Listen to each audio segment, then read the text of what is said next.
In today's courtroom drama, a simple driving charge spirals into confusion and defiance. The defendant, Mr. Richard, refuses to accept the charges, questioning the very foundation of the court's authority. But when the judge mentions a mental competency evaluation, the tension explodes.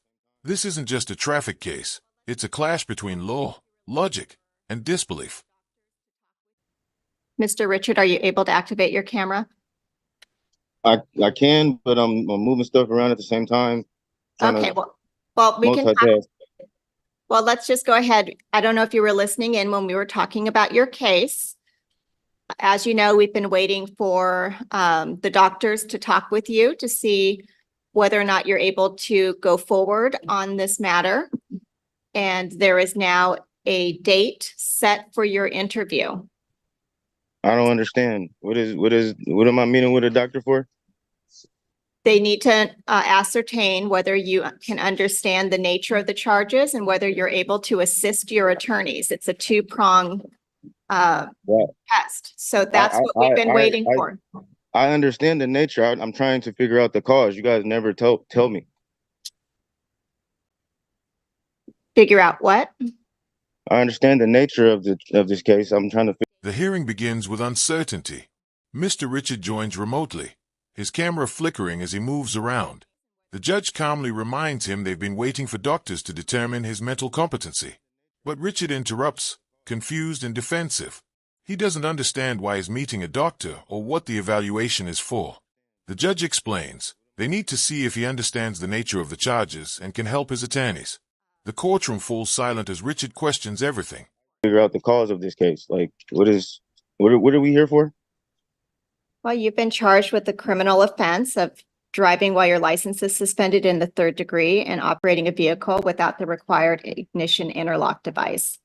Those are the charges. I've never had a license for you to suspend. So, sir, please stop talking about the facts of the case. This is your attorney. Who? This is Sean Parent, one of your attorneys, so please don't talk about the facts of the case.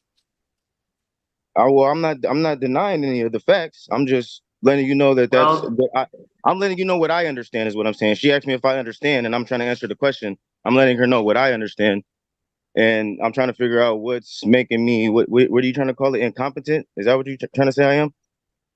Yes, there's legal competency, and it's two prongs, whether you can understand the nature of the charges and whether you're able to assist. So right now, there's a question about whether you are able to proceed. The tension rises.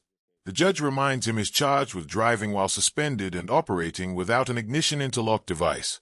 Richard fires back, claiming he's never even had a license to suspend. His attorney tries to calm him, warning not to discuss case facts, but Richard pushes on. He insists he's just trying to understand what's happening. The judge stays composed, her voice steady but firm, explaining that his competency, not guilt, is the issue at hand. And that's why we're having the doctors talk to you. That's why can't the I just current ask status. why can't I just ask the judge? Like, what? Well, I am the judge, and I need those doctors to give me their opinion when they review your records and speak to you, and then we'll get a report back. So now you're finally being interviewed. That, so I'm trying to get the answers from you. Like I'm in here talking to you. And I'm telling you that you need to speak to these doctors on April 24th at 9 a.m. And why do I need to talk to a doctor? I'm still not understanding. Like, I'm trying to figure out why are we really here? Because you're charged with the crime, and I need to make sure that you are legally competent to proceed in this matter. What is the name of the crime? I told you it's driving while license suspended, third degree, and operating a vehicle without an ignition interlock device. Is there any injured parties? Is there somebody willing to go on the stand and... Richard becomes increasingly frustrated. He asks again why he needs to speak to a doctor. The judge repeats, to determine if he's legally competent to proceed. Richard keeps circling back to the same question. What are we really here for? His confusion only deepens. The judge explains that without proof of competency, the case cannot move forward. The scene captures a man fighting a system he doesn't understand, and a judge bound by the limits of law and patience. Say that I actually committed a crime? Who has a claim against me? Like that's what I'm trying to figure out. I'm trying to settle the matter. I'm not arguing the facts. Mhm. I'm just trying to take care of this and give And you we guys what you cannot want to give me. proceed while your ability to understand the nature of the charges and to assist your attorney is at issue. We cannot We're proceed. we're So wasting we are time in this because I could status. just ask you. That's what I'm And I'm saying. telling you right now, so the next hearing will be hopefully with a report in hand. You will have had your interview on April 24th at 9 a.m. Mr. Parent, you know where he would be going for that? I'm not sure if it's going to be at the Shoreline Courthouse or at our office in Kent, or possibly at the courthouse in Kent. Kind of depends on where he lives. You have good contact with Mr. Richard? Yeah, we have a good phone number for him. Okay. So we will be able to keep in touch with him. Okay, so Mr. Richard, they're going to meet with you on the The discussion turns logistical. The defense and judge coordinate where Richard's interview will take place, at the courthouse or attorney's office. Dates are confirmed, April 24th for the evaluation, May 1st for the next hearing. But Richard's frustration doesn't fade. He argues that he can just ask questions instead of seeing a doctor. The judge's calm begins to thin. Her tone sharpens, but professionalism holds strong. 24th. Hell, And would it take about a week or two, Mr. Parent, are do you they think, gonna to get the report come back? meet somewhere or something? Like what are they about to do? Let's have him return on May 6th. Well, like I said, you don't have my consent. Actually, May to send 1. me to Let's the do May doctor. 1. So I don't know why you think I have to go see a doctor when I could just ask you all the questions that's stopping us from going forward. I told you I'm trying to settle the matter. I don't know what's going on. Right. We keep trying to explain that to you, Mr. Richard. The reason is you're going to have to talk to these doctors and we'll get some additional information. All right, So cool. your Okay, next well, hearing will be has there on been May 1st. has there been a guilty plea that has been put into record? No, we can't do that because we have to determine whether or not you're able to proceed. The judge attempts to clarify the process once more.